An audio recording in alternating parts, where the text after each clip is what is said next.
Peace. Early. Yo, what it do, folks? What's good, Brody? I'm doing solid, man. I'm doing solid. How are you? I'm excellent. It's a good day. What is this episode? 37? Great day. Episode number 37. I'm excited for today's episode, man. Yeah, man.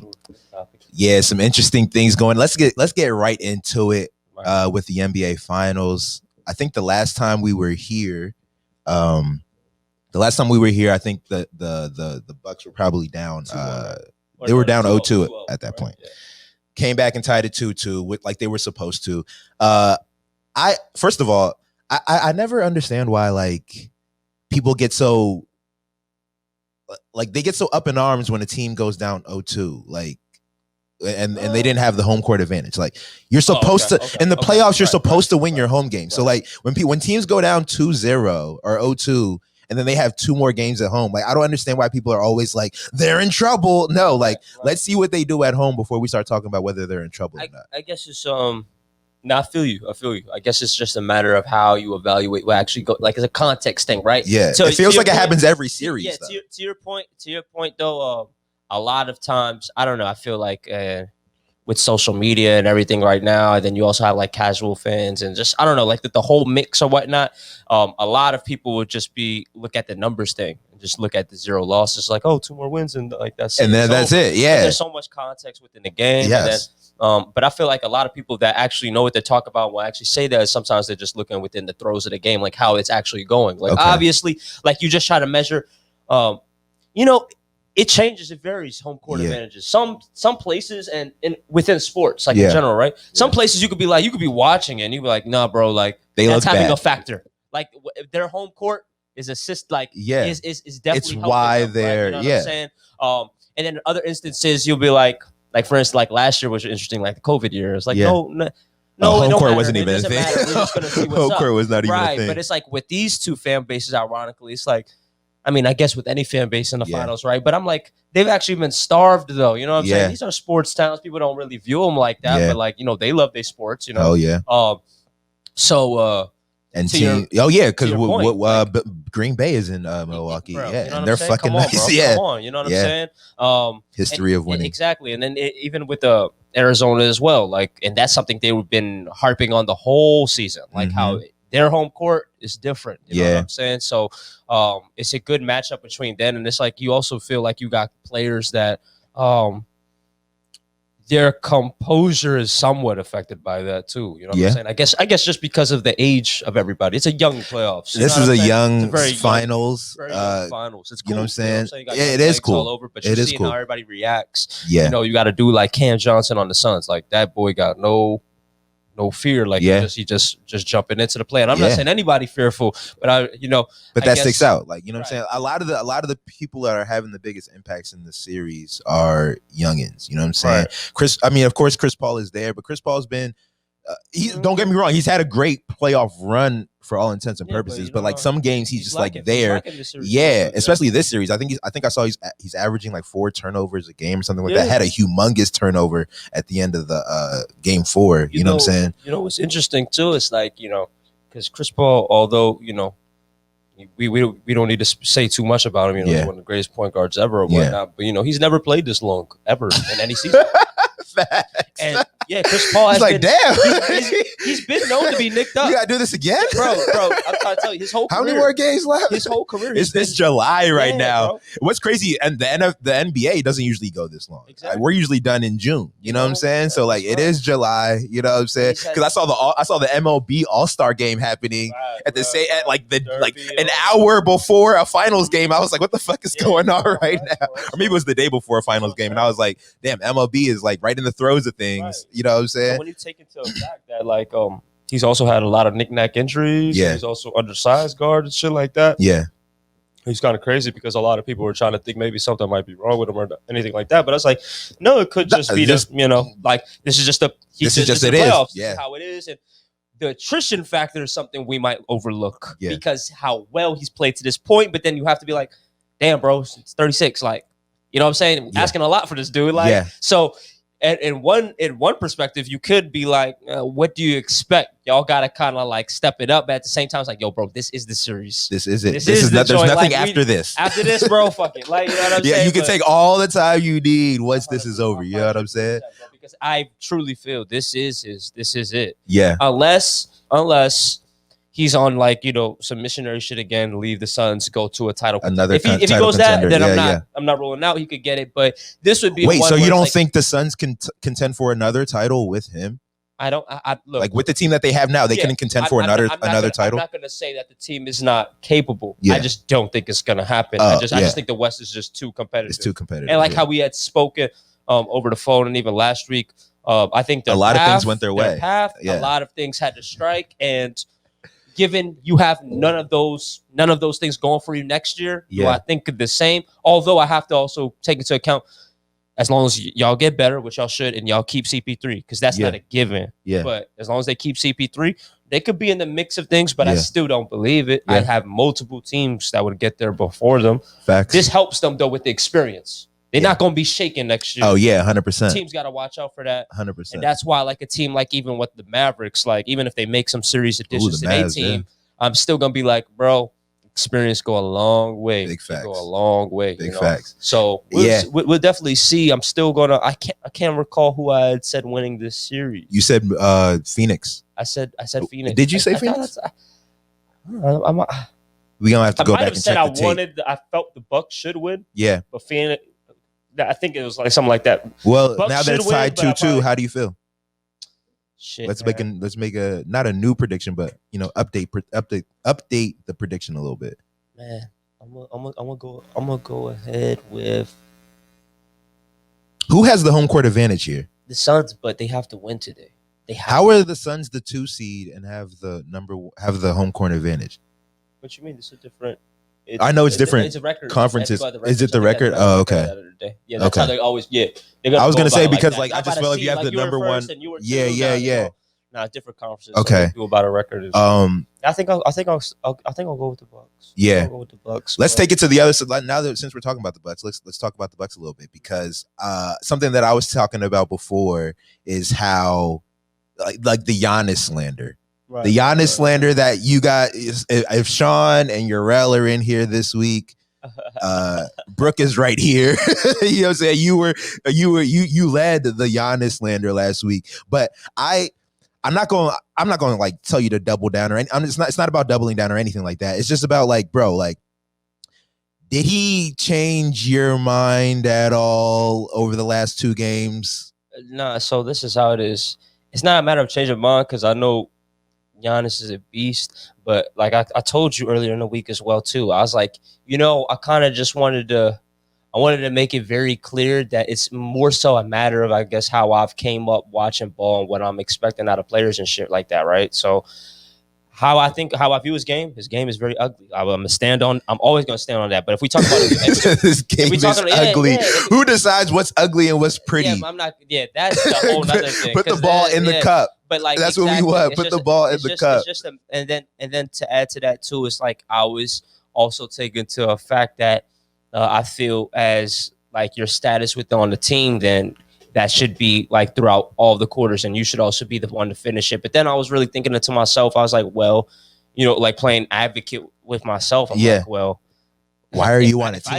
If I drop fucking 43 points and 15 boards, I mean, can somebody come in put the game winner? Can somebody close it out? Like, what the fuck? Right. And it's like, I guess, you know, I've always just, I believe in a stereotype is like that guy is the one that's going to that guy is that guy. It should be that guy. But if the result, and this is the thing too, like if y'all are winning, then nobody can really say anything, right? Because if you're losing, then you can be like, oh, maybe it should be this guy. Maybe this guy should get more touches. But it's like, if it's in the results of winning, and then also too, I had to even remember, even my critiques that came after the 40-point game, and it's like I was more so just trying to, and you know, one thing he said in this, after the game on Wednesday that I like to hear from players, right? He was so adamant off the fact that he's like, I'm going to get better. Like, I'm going to just keep on getting better. And, you know, I was like, just to even hear the awareness that this nigga knows, he's like, bro, could be better. I'm aware. Nice as fuck, but I could be better. I'm so aware of what it is that I'm not good at, and I'm going to get better. And then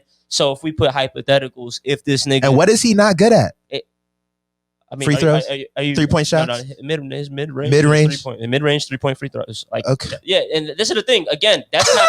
This is the thing. To your a nigga that scores 40 points a game, right, it's so, not good at the mid range. The free throw, which one? So how does he score his points? What are we talking about? How does he score his points? And can we talk about the free throw thing? Can we talk about the free throw thing? Shaq didn't hit mid throws. I hate. You know, I'm starting to have a disdain for free throw criticism, dog, because like.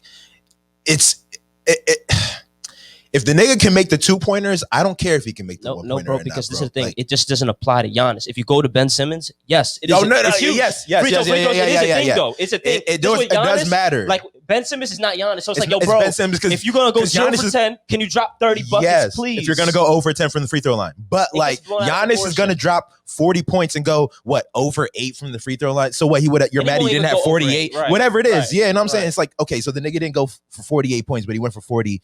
Off of no free throws. Why are we even talking about? You know what I'm saying? Like, and even when Shaq had his free throw problems, it's like, why? I don't understand why motherfuckers who are dominant got to answer the fucking free throw question. You know what it is? This is what it is. It's always going to come with the territory as well, right? If you're the most dominant, you're the best player. It's going to fall on you. Of course, there's so many other factors nobody wants to point. It's just like, yo, that's what I'm saying. That goes back to what you're saying. These free throws you missed. Yeah, if you made them, that goes back to what you were saying about like, know, bro, I'm one person on a 5-man fucking team. Ask everybody else what the fuck they're doing when I'm dropping 45 points and we're losing games. Yeah, and of course, they're never gonna say that. You know, no, yeah, of course you can't say that, but I'm just saying, like, from the standpoints of like the fans who are. You know what I'm saying? When people like us have these types of conversations and they bring up these kind of points, it's like, bro, like you literally want this nigga to do every single thing and then win. And then give the team credit. You know what I'm saying? It don't make no fucking sense to me. You know what I'm saying? But it is going to be interesting to see how this finals ends up. I do think Milwaukee has looked like the better team in the last 2 games, but after everything we just said about the home court advantage thing, like it's interesting to see how Game 5 is going to be like critical, which it always is. You know what I'm saying? That boy Middleton, because he needed to have a game like that. This is the thing, and even as you say, I'm like, listen to the thing.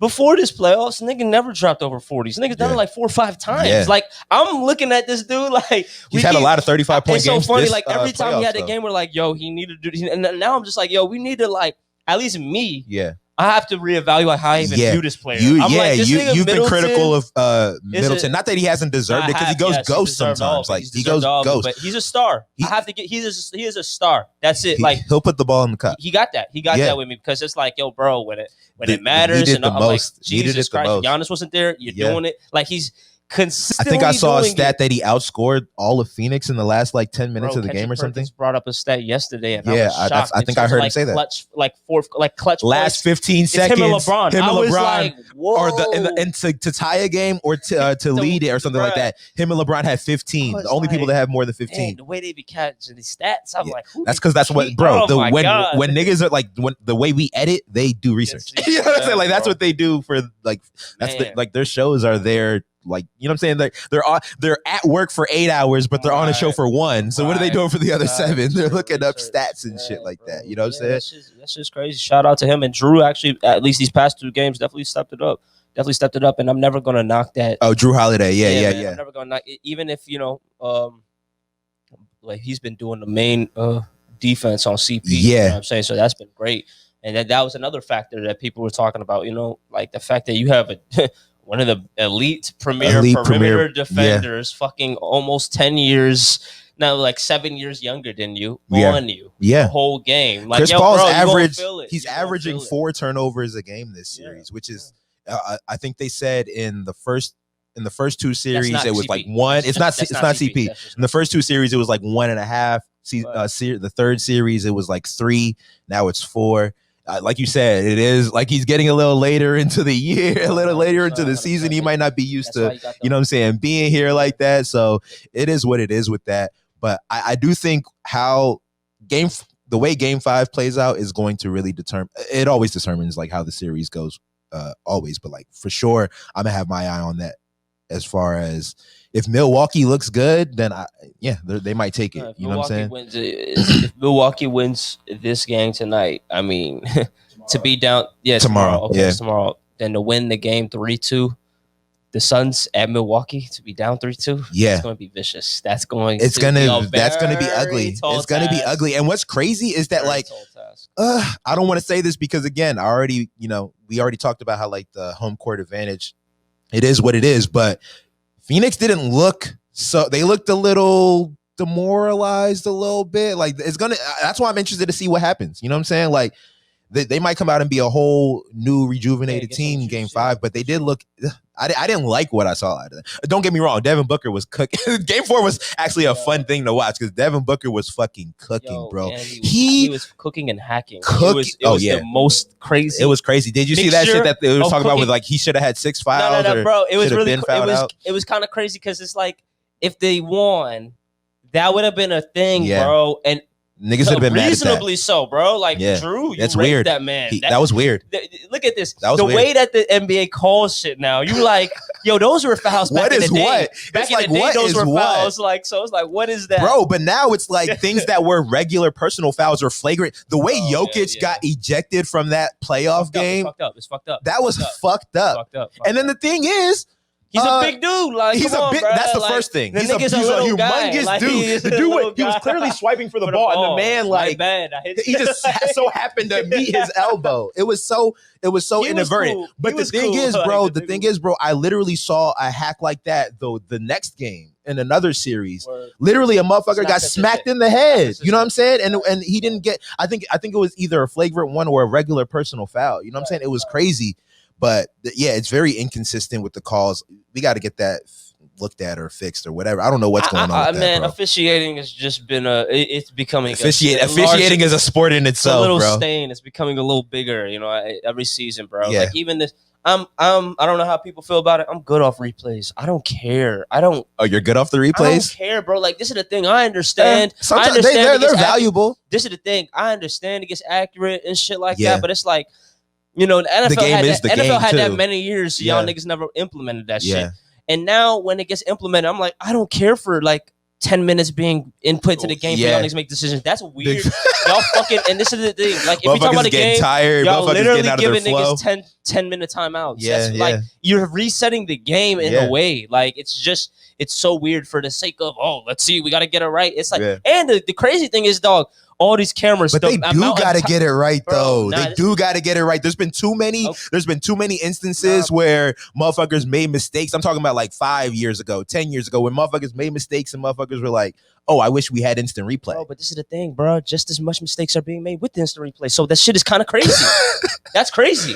You know what I'm saying? It's like pick what you want. The mistakes without the instant replay. Well, at least to try. The try. Let's make an effort to get this right. And I understand the effort, but I'm like, when it's just the same, or you're having new problems now that you have this, there's new problems. It's like, yo, bro, is it making the game better? And I'm like, this is the thing. I feel like there's a fine line too. It's like making it viewable and making it better. Like that's a fine line. Like, and it's like, this is the thing too. I hear that. They're not appealing. Like we're sports fans. We grew up in this shit. But then you have to also understand that NBA is also thinking about trying to gain new fans that don't watch this shit. Yeah.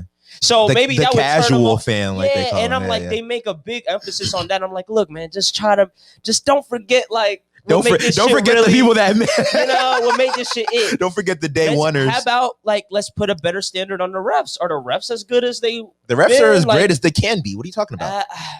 This is especially when you get to the playoffs. This is the thing. I don't know, because with the ruling and all of that, I guess they're doing their best, right? Because everything is always changing on the fly. Yeah. But like I'm not gonna totally take all blame off them, because I also think refs have.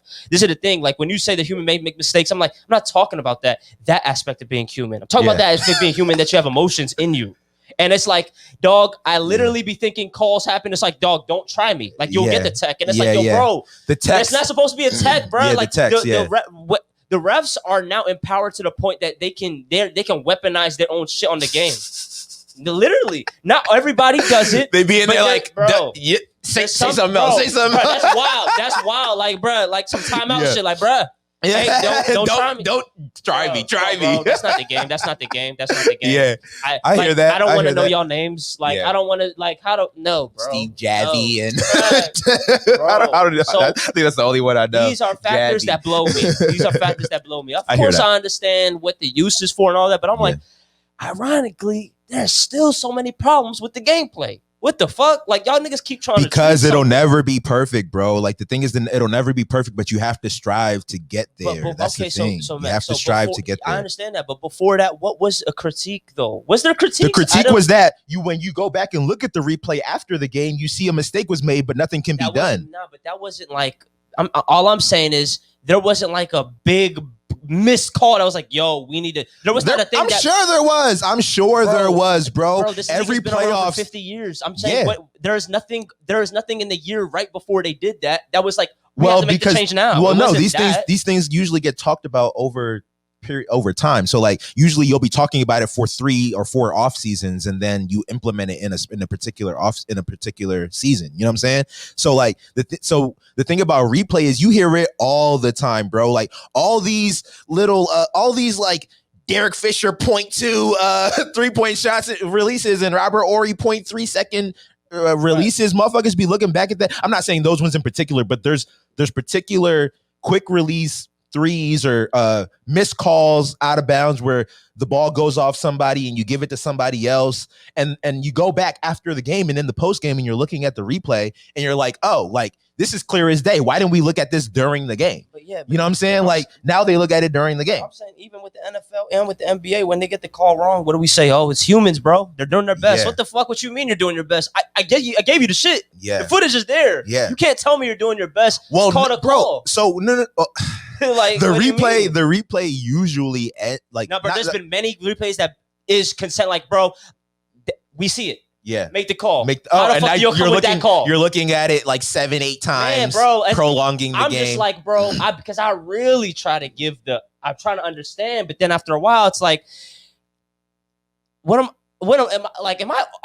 making me think too much. Like, I'm like, bro, I see what I see. I'm not questioning. Like, and y'all showed it again. So I'm not going off memory. I saw it. I don't know what the fuck how would y'all get that wrong now? How could you get that wrong? I understand your frustration, but I'm still on the side of replay. We need it. Like, I think we need it. Yeah. Like I understand the frustration though, from a viewer standpoint, and also from like refs making a mistake standpoint. Like I feel where you're coming from in the sense of like refs do need to be better, but not because of the replay. I do think like, you know, some of the calls seem emotionally charged sometimes and things like that. But niggas to shut up and not like be bad. That, like, bro, nigga, like back to the human. It's emotion. Bro, I can't it's just emotion. like I might say fuck. That was a fucked up call. I'm gonna tell you. Like what, and it's gonna be reaction. I'm not even gonna think about it. Like, you know what I'm saying? When you're playing, like, think about when you're playing 2K. Like, you scream shit out when like nobody's hearing you. Bro, you just scream it out because it's instinct. You know what I'm saying? You know how many texts called where niggas start looking around like, wait.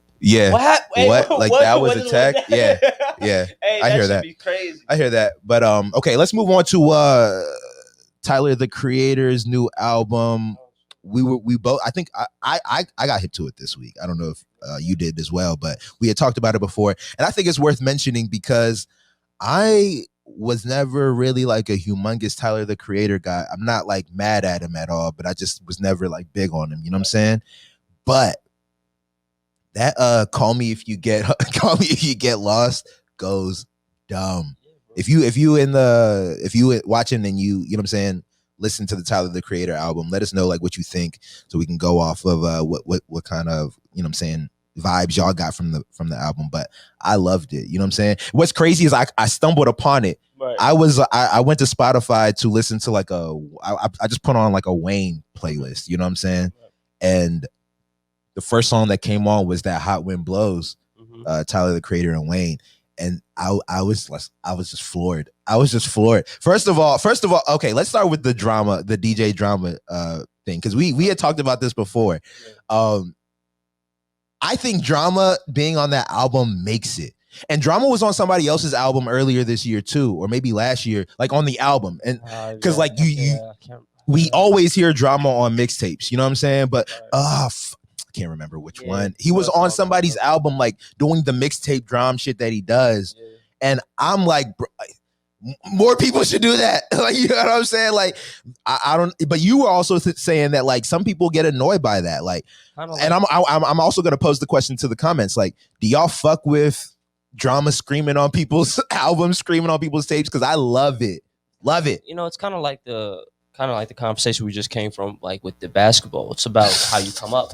Okay. So okay. Nah, really, like a lot of people. I was trying to see where you were gonna where the connection was, but yeah. I'm saying it's like a lot of people come up watching the basketball. Let's say like for the new era, watching it with the instant replay. Why the fuck would I want it without it? Yeah, you know yeah. What I'm saying? So how I relate it to this is kind of like if you're from that era, if you're from that mixtape era, if you're from that Dat Piff live mixtapes, yeah. If you know how the fuck you went up to LimeWire, FrostWire, you know how the fuck we was up music, how that shit hit. Drama was everywhere. Like the soundtrack to our our growing up. You know what I'm saying? Drama was one of those figures that was on a multitude of like a lot of these projects. He was especially during that time, right? What did Wayne say? If you want to do a mixtape, you got to go through Drama. And this is the thing, and this is the thing. It was also in the era too, at least, and I'm specifically talking about before the freshman class of 2011 came. And you had the Drake. The Drake was with the 09 actually with the Asher Roth and them. But there was a period of time too where it was like mixtapes was running hip hop. Yes. Mainstream was dead. It was dead. I don't the care what your album is. Really dead I don't care what your album do. It's like where it was dead. Like, what's your mixtape talk about? You had Jay-Z come back from niggas wasn't fucking with the Kingdom Come, even though it's so crazy after letting that shit marinate. It's a great album. Yeah. To me. Which one? Kingdom Come. When he came back. Okay. But niggas, niggas did not like it. Yeah. Yeah, but I was like, listen to it now. Shit really hit. Beach Chair, a little like Beach and there's a couple tracks. Trouble. Yeah, but anyway, so it was in that era where, the DJ Green Lanterns, the Don Cannons, you got your DJ Who Kids, your DJ fucking Dramas. DJ Clue. Well, that was before DJ. That was after DJ Clue was before that. DJ Clue was before that. But screaming on your DJ screaming on your mixtapes, it was like the thing. Yeah, but I think Drama really like I don't know if he pioneered it. Well, Clue did it before him, but like his shit talking is premiere though. Drama and Don Cannon was like really Don Cannon. Yeah, it was really right. They was right there with it, and they would definitely both had Wayne's tapes. Like Cannon, that was I forgot what tape he had. That Cannon with was on the fucking dedication, right? The Drama, the Lil Wayne. No, that was, yeah.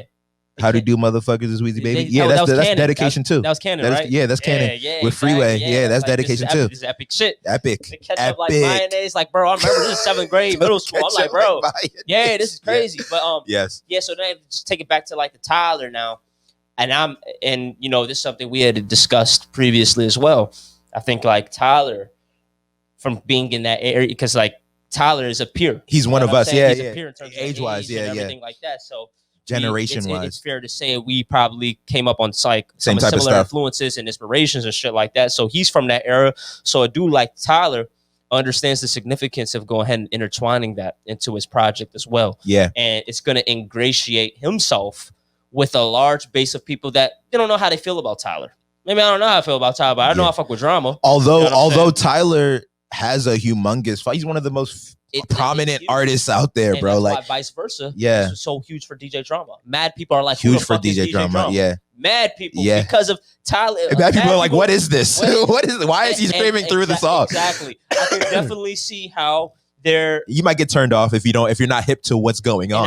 I'm not saying this is gonna be one of the projects where it is, but there's been versions of projects where you don't have the DJ. Like you don't have a joint that's just clean. That's not the official joint, but it's there. So like that wouldn't surprise me if something like that came about too, because there's many people that just care to listen to the music. You know what I'm saying? Like I remember, and it's not for Drama specifically, but there have definitely been DJ drops on songs where I was like, "Yo, bro, stop that! Stop it!" Like I'm like, drop the song. Yeah, let's hear the song. Like they keep hyping you and then start it over. I'm like, all right, bro, I'm getting tired. Like I'll do it. I'm over it. Next song, next track. I'm like, bro. I'll be like, bro, trust me. I'll restart it. You don't even need to do that. or I'll just skip forward to where I know it starts. Bro, you know what I'm saying? When the first 10 seconds, like some shit dropped the verse, you'd be like, run it back. Yeah. That shit crazy. Like, I don't need the DJ to do it. You know what's funny though? Like to me, you're talking about how it like adds to the I think it adds to the I think it makes the music I think it takes the song makes the song what it is. You know what I'm saying? Like if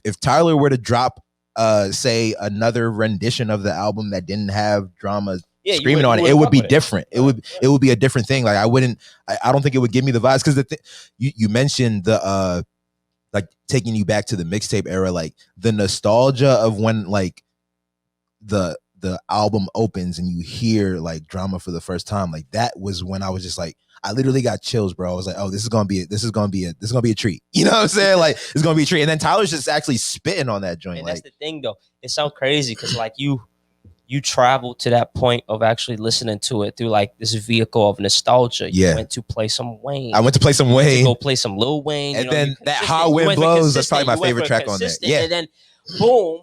Yeah, they gave you Wayne. And that's how shit like, spreads. Here's some Wayne with Tyler. And you're like, okay, but you got Wayne. So all right. So and then by the end of it, now you're like, I have to see more. Yeah. I gotta see more. You know now. what's Let funny? Me go to the album. The exact timeline of how crazy. That shit happened is so I press the thing or whatever for the playlist to start, and I put my phone down. I'm in the car. I put my phone down, and I'm just hearing like, you know, it's like this melody. Like if you've heard How Wind Blows, it starts off with this little slow melody, and then Drama just starts talking.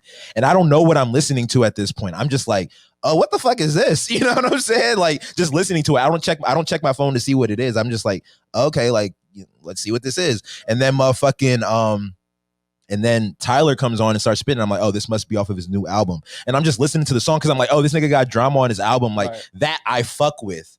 Still don't know that Wayne is even on this song, bro. Like, you know what I'm saying? Like, still don't even know Wayne is on this song. And then Wayne's verse comes in and I'm like, oh my God, like this nigga done put Wayne on the album. And what's crazy, Wayne's dropping fire verses still. Bro, that's no, I'm not sleeping on Wayne. Let me just say it. I know why niggas is asleep. Because every verse ain't fire. Yeah, Wayne, and I mean Wayne fucking, you know, Wayne be looking crazy. Let me see what John said. John said exactly, nostalgia for us, but something new for the kids. My niece loves the album, which is why I was very surprised to hear. Right. Yeah, it is new. It's new for the kids for sure. Understands that too. He knows what he's doing. That's why I'd be like saluting. That's why I'd be saluting to Tyler. I'm like, yo, bro. If you didn't come up on that, it's different. The art direction, like how you be going. Oh, he's dumb. You know it's gonna resonate. You know it's gonna hit. Like he know it.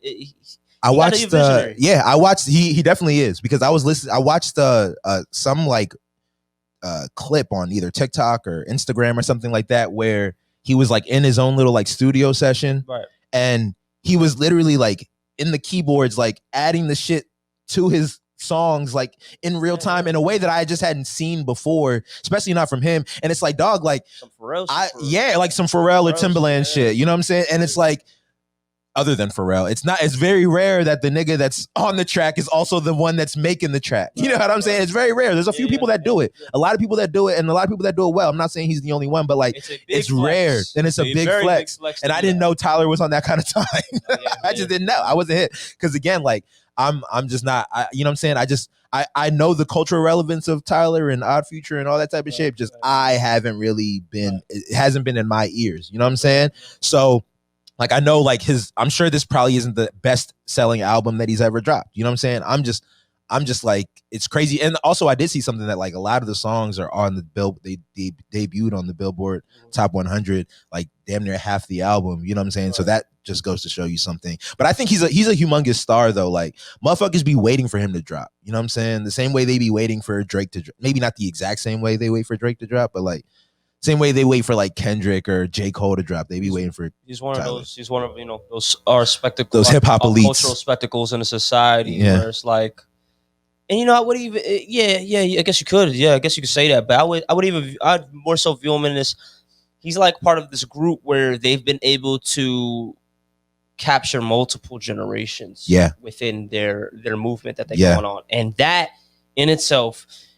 You can't even overlook that. To have one generation is crazy. It's crazy. To have multiple generations latched onto your like, thing. when you talking different languages, dog, like how you speak to these motherfuckers and these motherfuckers, and these motherfuckers don't get along. Bro, exactly. I'm like the person that's also a perfect representation of that is a dude like Travis Scott. Travis Scott is another. Like literally has one era, and the new era, they're thinking this dude's literally the coolest thing alive. Yeah. You know what I'm saying? And you got people that stand for the old era too. It's like 100%. Maybe I'm not even on because like even Travis Scott is like is an example of somebody who I'm not even on nowadays. But like I love like rodeo Travis Scott. You know what I'm saying? Like love it. You know what I'm saying? No, it's real.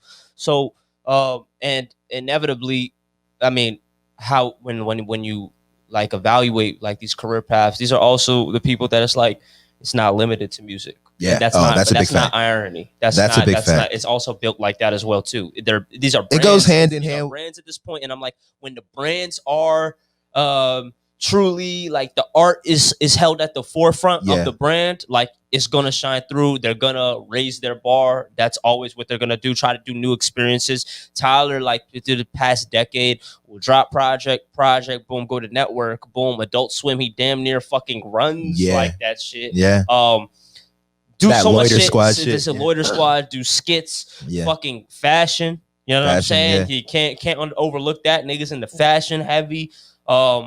And I was finna say, Travis, like, you know, it's just it's like this cultural movement, and it's like music is just one facet. I was gonna say, usually with these artists that kind of transcend, it's like they got it's really about the person. Right. They are an artist. You know what I'm saying? So it's like they are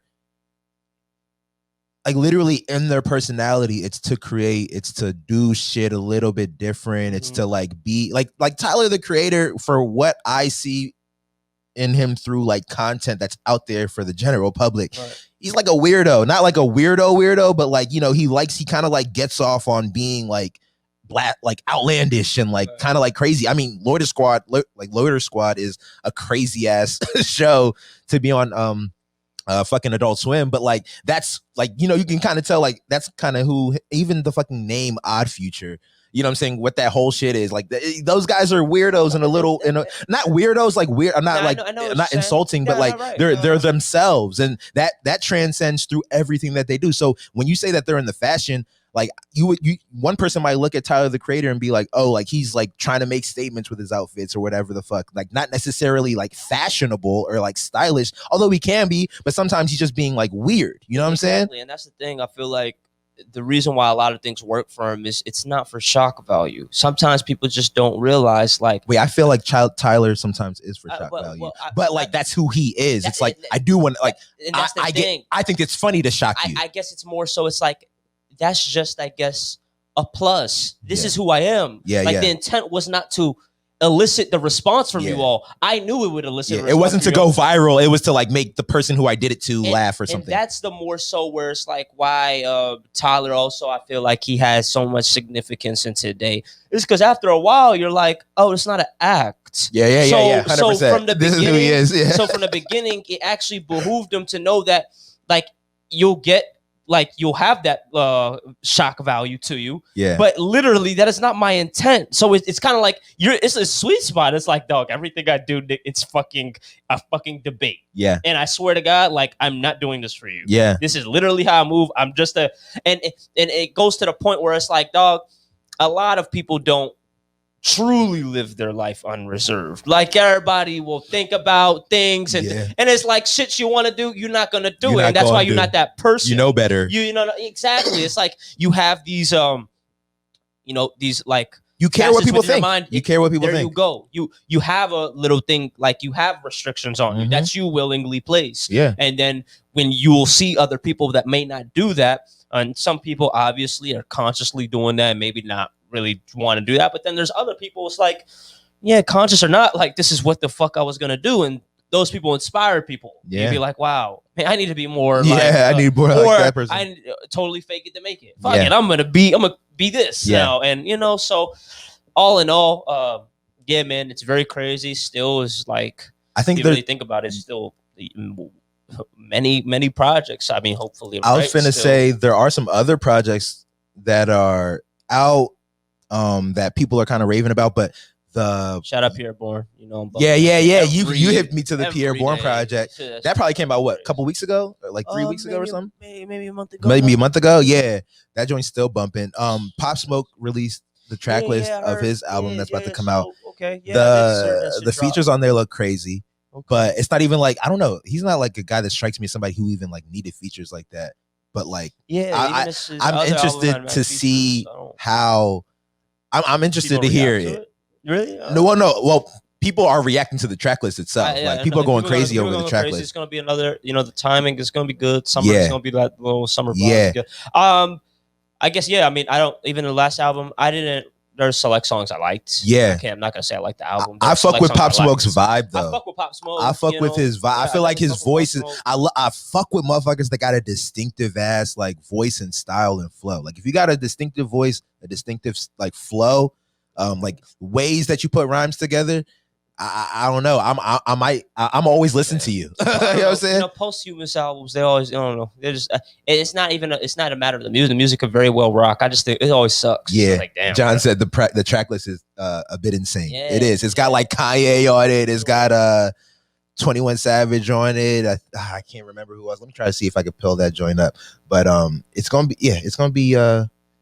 I think it's gonna be a fire album just because people are kind of itching to hear what's going to be on it. You know what I'm saying? Yeah, and that's expected. Definitely expected. Let me see the track list. Yeah, it's got Dua Lipa on it. Yeah, like you see that shit right there. I'm like, he didn't go in the studio. He didn't go in the studio and get Dua Lipa. Yeah. Come on, stop it. She knew it was going. She knows it's going to pop. They trying to get a bag right here. They trying to get. It's the music industry. What are we talking about? Yeah, they trying to get that. Industry. But Dua Lipa, I did not see it. That was I'm just seeing it for the first time. That was crazy. Okay, we got the Baby and Lil Baby on there. We got no. This is old. I wonder who owns his masters and his. I wonder who owns that. It's about to be a lot of bread. Yeah, it's a lot of features right here. I mean, it's probably his estate. He probably has like an estate. Yeah, you know what I'm saying? Because when Prince died and all that, you find out how murky shit like that gets. Oh, that's a big fact. It gets murky. You know and I just hope he gets all of that because man, nobody should be profiting off of this other than people that was really had a hand in it. Yeah, I hear that. Okay, so here we go. This is Kanye and Push on one. Rick Ross and The Dream. 42 Doug and 21 Savage. The Dream is somebody. He has like this cult following of women. Like, yeah. Cult. Like, but also, the nigga knows how to make music, bro. The nigga knows how to make music. A lot of his time behind, like, he writes. 100%. He gets the. He's a musician. Get the check. Get the credit. He's a musician, like through and through. Like, and then he'll also like get on a track and out sing you, like crazy. He's like music soul child, one of them dudes too. Yeah. Musicians. He got Pusha T on another joint too. Travi and Beam. Busy Banks, Takeoff, Sway Lee, Future, Chris Brown, Dua Lipa, Pharrell, Kid Cudi, Quavo, and Kodak Black. Going for broke, yeah, motherfuckers is like, we're just gonna release everything, anything that's unfinished. Somebody put a verse on this. You know what I'm saying? Like but good for him though. Like, you know what I'm saying? Like you said, posthumous albums, they always do well. So hopefully, whoever, you know what I'm saying, is meant to eat off of that joint. No, not that they always do well. No, not that they always do well. But this like one in particular, for who he was, and like kind of the circumstances in which that kind of went down. Like people are gonna be hungry for this. It's kind of crazy, bro. It really goes back all towards the generation you caught. And because of the generation that he came up in and caught, bro, they will speak his name. Yeah, they will make sure he lives forever. Motherfuckers like Pop Smoke, Juice WRLD. Yeah, right. Yeah. You know, these even like, Lil Peeps, you know what I'm saying? Like I didn't even know until he actually I didn't know who Lil Peep was until I saw people like saying XX, like, bro, these people, they're gonna get carried forever. Yeah, and that's, more power to him. You know what I'm saying? No, for sure. Shout out to that. Okay, so like let's take a little commercial break and then come back and talk about some podcast stuff that's going on in the world. There's a lot of interesting stuff going on. We're gonna take a little commercial break real quick. What's goody, everybody? This is Brooke Facile, and you are now tuned into Early, the morning podcast, where we talk about a multitude of different topics, where you're bound to hear something that's of interest to you as well. So if you're watching this on YouTube, go ahead and subscribe to ItsNation TV. If you're catching this on Facebook, go ahead and go ahead and comment, engage with us, and you can go ahead and follow me at Brooke Facile, and you can follow my Brody Mek at ItsNation.com. Y'all know I make a lot of podcasts, and every podcast needs a website. Literally, I've tried to put all of my podcasts on one website, ItsNation TV, but I've definitely gotten to a point where I've realized that in order for each podcast to grow individually on its own, each podcast needs its own website. And the easiest way to make a website for your podcast is on podpage.com. Like, literally, it's the easiest way to make a website for your podcast. Like, dog, I'll do it right now. Like, literally. All you got to do is go to podpage.com. You know what I'm saying? If you got your podcast on Apple Podcasts, you literally type the name of your podcast in. You know what I'm saying? You type in an email for your account, and boom, it literally, dog, I don't know how it does it. It's magic. It literally pulls up a bunch of different website templates from your podcast. And that's not even the crazy part. What's crazy is all of this is free. They got different tiers. They got a pro tier, they got a basic tier, then they got the free tier. You know what I'm saying? The pro tier is definitely the way to go if you're taking your podcast seriously. But like with all of the tools that podpage.com gives you, it's well worth the bread, like well worth the bread that it is. Check the link in the description to get started with podpage.com. It's literally going to be the best thing you've done for your podcast. That's a big fact. That is a real thing. Okay, so we back, man. Something interesting that happened. I think last week is when it actually happened, but this week, a lot of people caught wave of it. Is there was like a whole thing in the news about. By the way, you said what? I read that article. Yeah, it's really interesting. So, an Apple, the woman who was head of content at Apple Podcasts. Her name is, I think, Njeri Eaton. Shout out to her. Yeah, shout out to her because she's moving out here. Fucking moving. She just got hired to lead Netflix's kind of like podcast operations, and that story kind of like led me down a rabbit hole of finding out other things that was really kind of just like eye-opening to me about what's happening right now in the podcast space. That's, as somebody who's like deeply into the podcast space, I'm super excited to like realize that like, the biggest companies in the world are taking this shit seriously. You know what I'm saying? In a way that's going to be beneficial for people like us, and beneficial for, you know, really anybody that has a podcast idea. But I think it's interesting. I think the most interesting thing that I kind of wanted to like lead with is that how the same way we think about like books and you know, great movies like Star Wars as having IP, which is intellectual property that spawns off these remakes and spawns off these fucking Disney rides and spawns off all these other little things outside of the actual project that was made originally. Those things are happening for podcasts as well. You know what I'm saying? Like Netflix, I don't know if people are hip, but like Netflix already has like a bunch of podcasts that they make. That good. Couple shows already. Yeah, so their main strategy is to use podcasts to promote their shows. You know what I'm saying? Smart. Very smart. You know what I'm saying? Very smart. That's actually what I usually suggest people do when they have a business or when they're starting some kind of endeavor.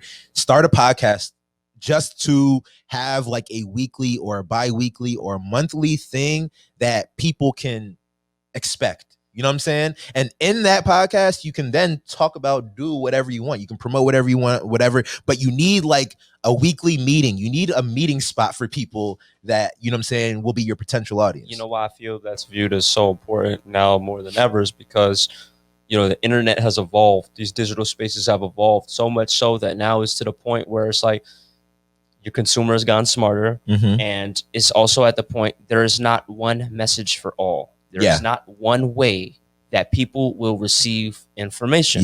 There are many ways. That's why we see rise to micro influencers and whatnot. There are many ways, and the big thing that you actually want is to be able to tap into multiple niches.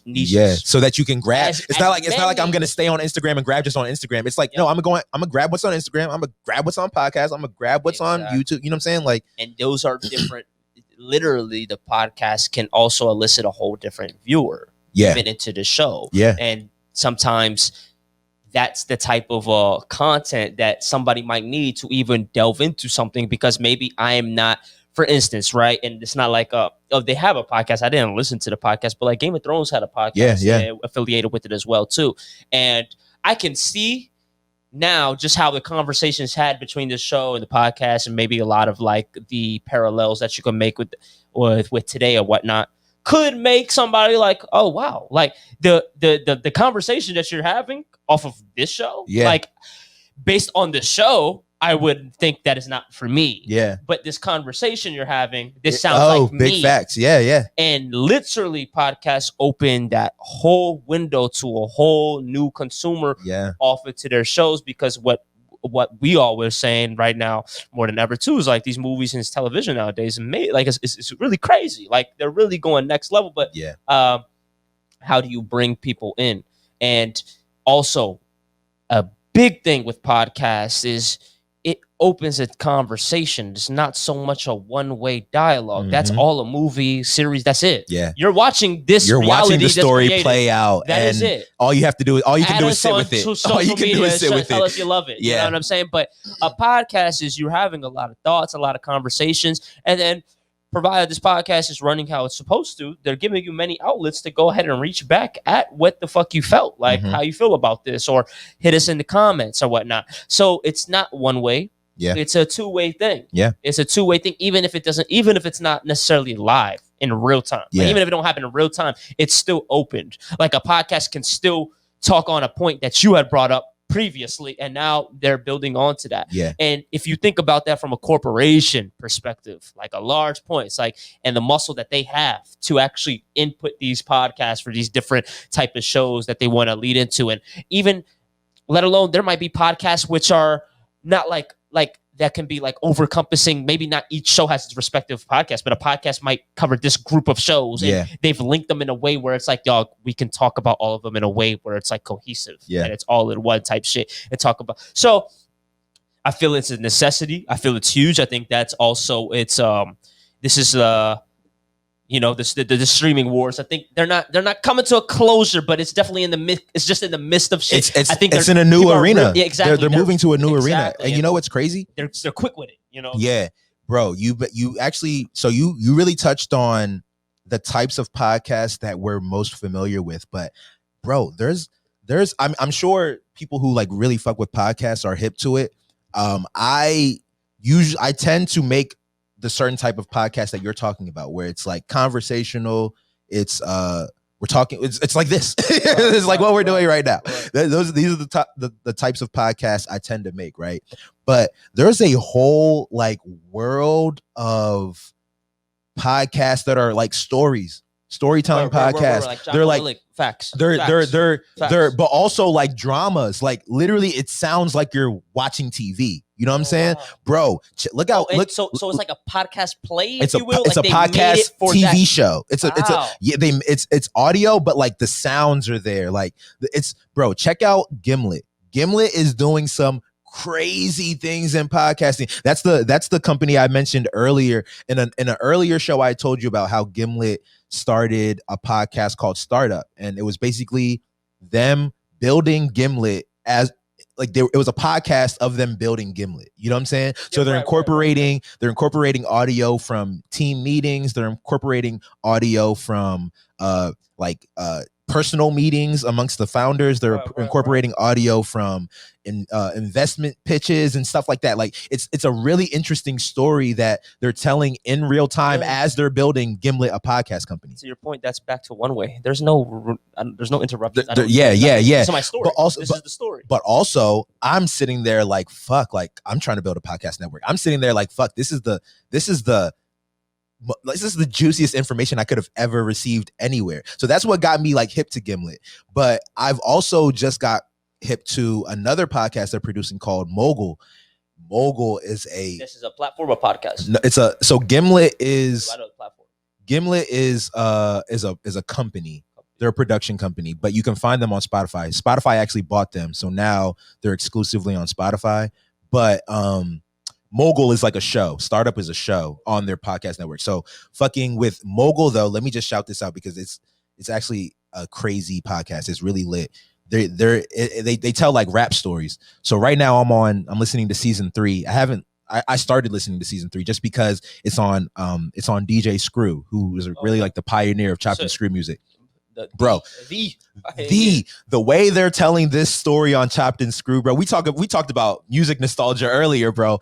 I'm sitting there having goosebumps listening to like how DJ Screw, but it's because of how they incorporate like Chopped and Screw music into the story that they're telling about how DJ Screw like how he became to be. You know what I'm saying? They incorporated like Houston in the background. Yeah, like they incorporate sound effects to like they'll have a narrator and then they'll incorporate sound effects to like accompany It's like sound design. Literally You make music videos. It's like sound design. Yeah, Literally it's storytelling in auditory form in the most beautiful way. it's crazy, bro. Like it's literally kind of it's blown my mind to the sense of like, oh, like why haven't I tried to like delve into making podcasts like this? You know what I'm saying? I got a question for you now, and I don't know the answer. Yeah, but do you think their intent was to make it this audio experience? Yes, 100%. Or do you think was that the intent to inevitably make it into a visual experience, or do you think it stops Very there? interesting. And that's where I'm thinking. Yeah, if you can get the audio to a point where it's that beautiful, yeah, why not do the video? Why not just follow up? But then I'm thinking, depending on the story, maybe it like I guess it's a matter of let me attack this. You don't need to reiterate. Let me attack this. No, because it takes us right to the very, very, very next point, which is, bro, so like podcasts are now developing IP. Motherfuckers are making TV shows out of podcasts. So Startup, the first podcast that Gimlet did, it became a TV show with Cuz from Scrubs. He played the dude that started Gimlet. You know what I'm saying? Zach Braff. You know what I'm saying? So like that show became so popular that ABC or NBC, one of them, picked it up and turned it into a TV show. I think it only did one season or something like that. But Netflix made there's something. Let me go to HBO. There's something on HBO. Why can't I remember the name of this show? There's a show on HBO that's relatively new that's based off of a podcast. I want to say like His Dark Materials or something like that. Maybe not His Dark Materials. That might be off of a book. Like a real science fiction. Like it's like wizards. Yeah, but that's based on something though. His Dark Materials is based on something. It's based on either a book or a podcast. But I'd be surprised. Damn, I need to look at HBO's current lineup. But also there's that's the case. There's also there's a couple shows on Netflix that are based off of podcasts. Okay. You know what I'm saying? So like Serial. You ever heard of Serial? Or no, How to Be a Killer. How to Be a Killer. That's the Walla Davis, right? Not that. That's How to Get Away with Murder. But there's like something on either HBO or Netflix like How to Be a Killer or something like that. That's based off of a podcast. Okay. You know what I'm saying? So isn't that like a doc series based off a podcast? I don't think basically the point is there's hella joints coming out right now. Podcasts are becoming IP for TV shows, series, movies, books. You know what I'm saying? And it's kind of eye-opening. You know what I'm saying? But to your point about these joints being so well put together, that's what it is. Because these joints are so well put together, people are being ingratiated into these like stories, and they're becoming obsessed. You know what I'm saying? Because the thing about podcasts that works so well for like the industry is that listening is so passive until you want it to be like the main thing. You know what I'm saying? So like literally you can be listening to something wherever or whenever, you know what I'm saying? And then once it catches you, you're like paying attention to it. You know what I'm saying? So people are really just like gravitating to podcasts, and generally like the industry itself is growing year after year after year after year. And I think the fact that somebody like Netflix, who is they've been clear that they want to be the beast when it comes to online content streaming. Right. You know what I'm saying? Right. But in the television and movie form, you know what I'm saying? Like they, I think there was a story either a year ago, the year that The Irishman came out, there was a story about like how it was ridiculous how much money Netflix was spending on making movies. Like the budgets for their movies were ridiculous. Even to this day, it's just the point that like, yeah, like that goes to show that they are trying to be the beast in that field. But now it's like they're realizing, oh, like we got to be a beast in the podcasting field too. You know what I'm saying? Like there is no, like we're not going to do that without doing the other. You know what I mean? I'm interested to see now. I'm interested to see how NFTs intertwine. That's something that I think about. That lives rent free in my brain, bro. I be thinking about how can podcasting and NFTs live hand in hand. Because audio is way behind in terms of the NFT. Because there's motherfuckers is dropping music. Yeah, but like they're dropping music as like unlockables and like as overlays, unlockable to the art or unlockable to something else. Yeah, because when we talk about the rights to the music, it gets really tricky. And that's where when we talked about Tidal, I think that's what they're trying to do. Tidal's trying to figure out. But that's why the iTunes, that's why right now it is not available. Because I was thinking, I was like, it's gonna be very interesting. the day where you can go onto iTunes and that cover art in itself is actually Is a an fucking NFT hyperlink to the actual NFT, and Yeah. you could buy NFT. And what if all the NFTs actually run out, and now like the secondary cover art for the joint that's to stay for like, and you had like, there's so many. I was just thinking, I was like, I don't know, there's just so many ways that literally through our streaming apps, there can be hell of a lot more interaction. And I know that's something that they're probably even thinking about. I don't know how they're going to interact it, but I know that's also at their forefront of their minds, how they can incorporate that. And that's something that's like the age old thing, even with the artists too, like Blau, right? Yeah. You know what he had tweeted yesterday, and I was like, yeah, man, I don't know if you pull that off. If some smart contract you pull that off, it's going to be crazy. And basically it's like, yo, people that buy NFTs actually buying actual like rights to the actual song. So no matter how many times it's streamed, no matter, you will also get royalties. And I'm like, this is crazy. That people that are buying his NFTs talk about truly. So if you got a Faces, you get the royalties for that. Exactly. Or that's incorporated into the but that's what he's trying to incorporate, I guess, with his next thing. I don't think you can alter right? Actually, you can add on to it. So if you wanted to add you can't take a feature away, but add an additional, sure. But I'm like, talk about a way you can really talk about being vested in the artist, like literally, like I am literally vested in like somebody like me. I'm waiting for shit like that, like I think I can call who's going to be nice. Like I think I would like to. It's like it's like making a bet. Like you know, I would love to. It's crazy because there's a podcast episode I did when I was doing a podcast. There's a podcast episode I did with Lucas and Phil where we were talking about if like rap had a stock market or like music had like a stock market. You know what I'm saying? Like who would you put your money on? Portfolio be nice. Like who would you? Yeah, I feel like mine would. Yeah, I feel like my shit would. I feel like my shit would be nice. You know what I'm saying? Like immaculate. Like I feel like I can make some good calls when it comes to artists, but also it's really just off of like what I like. You know what I'm saying? And I think I just have good taste. You know what I'm saying? So I think that's. When that happens with NFTs, like, oh nah, sign me up, bro. Like, I will buy the NFT of an artist if that means I get like, if I get to participate in the upside of their career. You know what I'm saying? 100%, exactly. That'd be very crazy. Kind of like what you said. It's kind of like many people actually want that, and maybe don't even know it till verbalized. Like, yeah, that's exactly what that's what I want to do. Yeah. That's what I feel I am doing. Yeah. But it's like, but not really. Like with this. Literally, like, you know what I'm saying, really a hands-on approach. And yeah, man, and you know, especially with the metaverses and all this shit, just linking it right back to these streaming platforms, man, they're on it. They're on it because that shit is literally motherfucking Twitter dropped the NFTs. But you know what's funny? Oh, so Amazon too, I wanted to mention too, just they're heavy in the podcast space. I saw that these podcasters, bro, they're the ones who are in the stories about like eating off of like, you know, the podcast industry. You know, obviously the Joe Rogan deal is no secret. Joe Budden got a crazy deal. I don't know what's going on with him anymore though. But that nigga got a crazy deal. I don't know if it's still secure, but he got one. You know what I'm saying? Joe Rogan got one. There's a new podcast, right? Armchair Expert. You have a new podcast too. Rory and Maul got a new podcast, and I think Joe Budden just continued with the other guys. Okay, but you know, you ever heard of Armchair Expert with, you know who Dak Shepard is? Dak Shepard, he's an actor. He's like, you ever seen Let's Go to Jail? Very stupid movie. You'll know Dak Shepard if you saw him.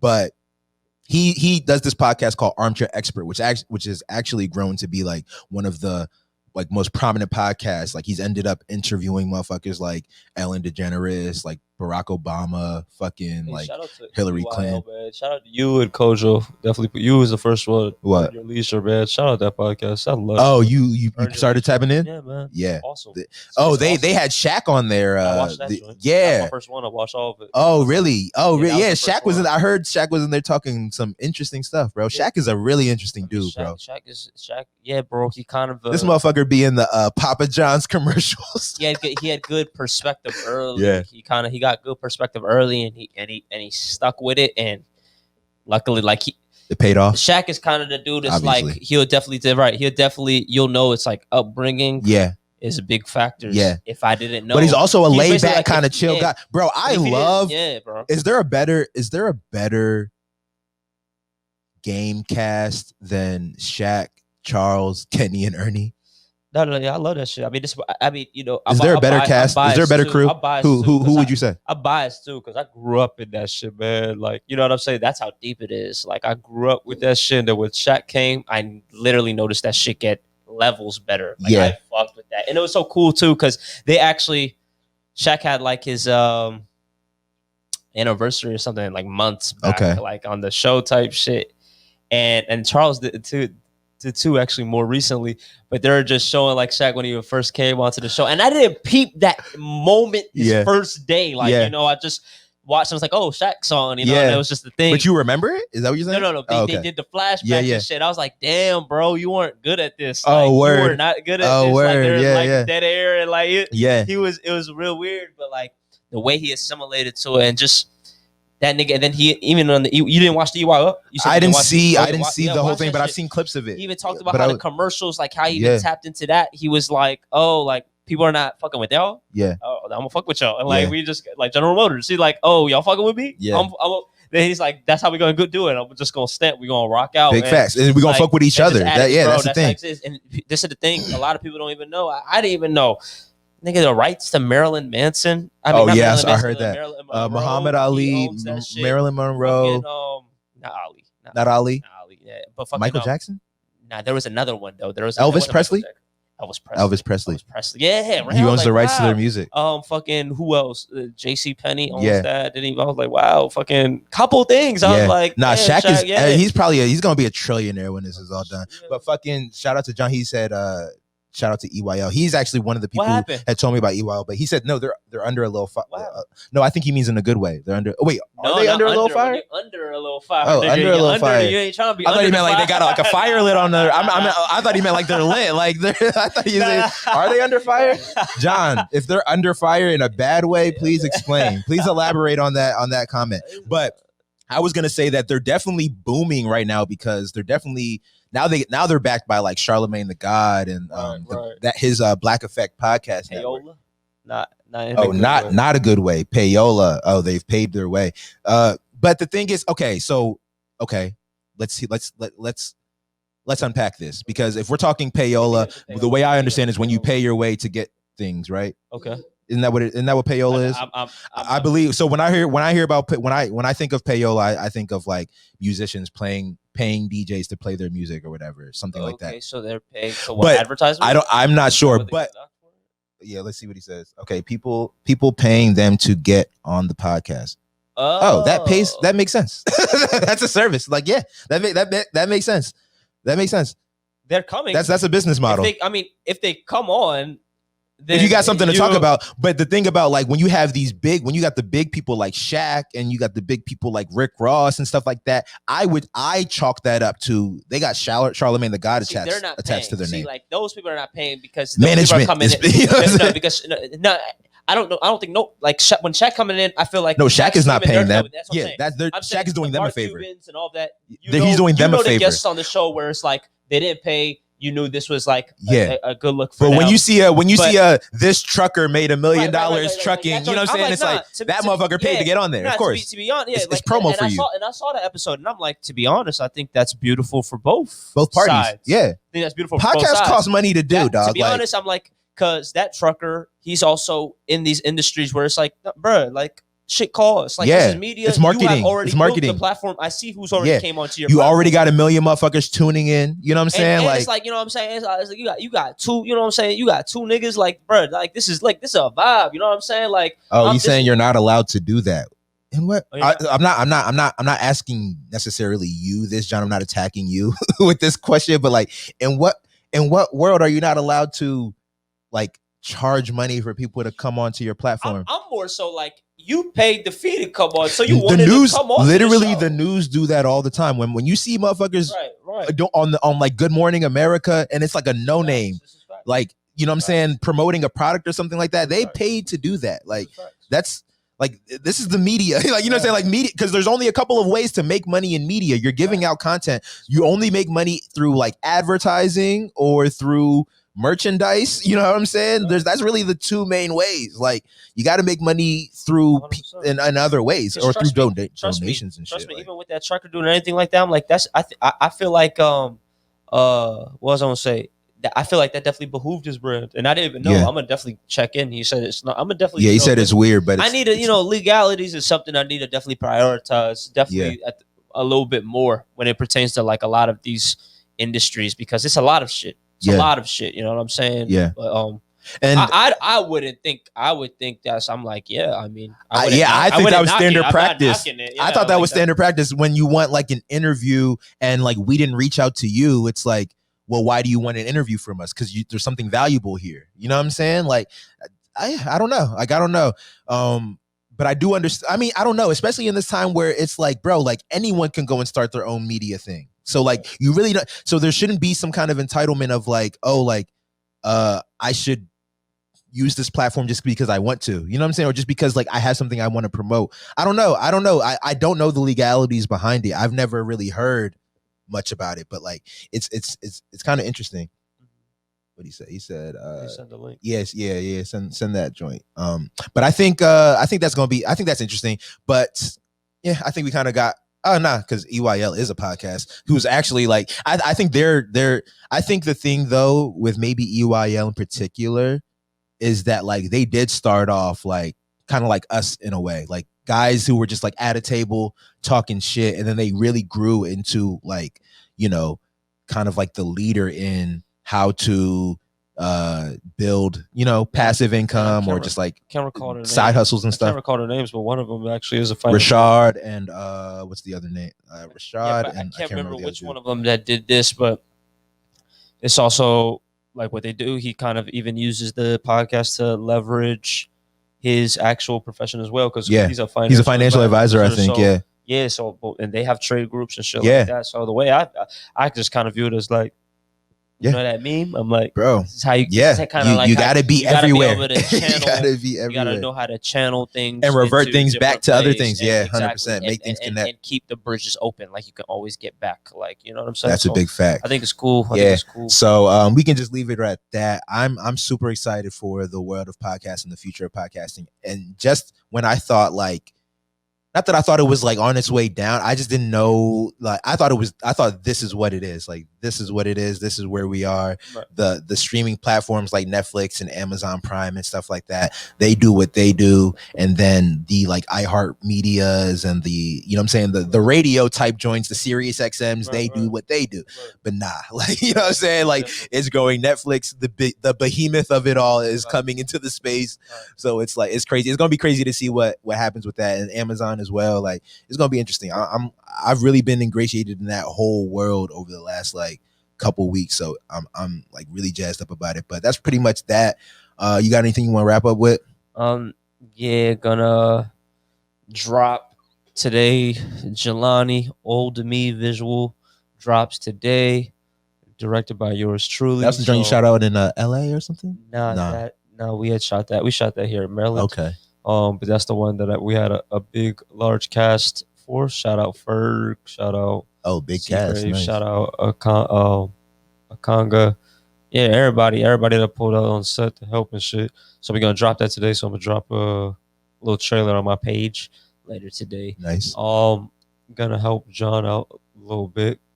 Do a little teaching. Oh yeah, that should be fun, bro. A little Zoom teaching from the garden. Show them some crops. They say when you learn, they say you don't know something until you're able to teach it. Yeah, that's right. You know what I'm saying? Like when you learn it, but you don't know it until you're able to like impart that. So this is gonna be a test for you too. You know what I'm saying? It's gonna be a little test for you. You know what I'm saying? For the kids. Yeah, big facts. That should be dope. Other than that, same old shit. Yeah, I hear that. Same here. You know what I'm saying? Not much to report, but it is gonna be hot and I think rainy weekend. Today's gonna be hot as fuck. So everybody just, you know what I'm saying, look out for that. Was raining today or no, today is gonna be just hot. Okay. And I think I saw rain in the forecast for Saturday and Sunday. So everybody just, you know what I'm saying, have a good weekend. Yup. And shit, we'll see you next week. Early. Yeah.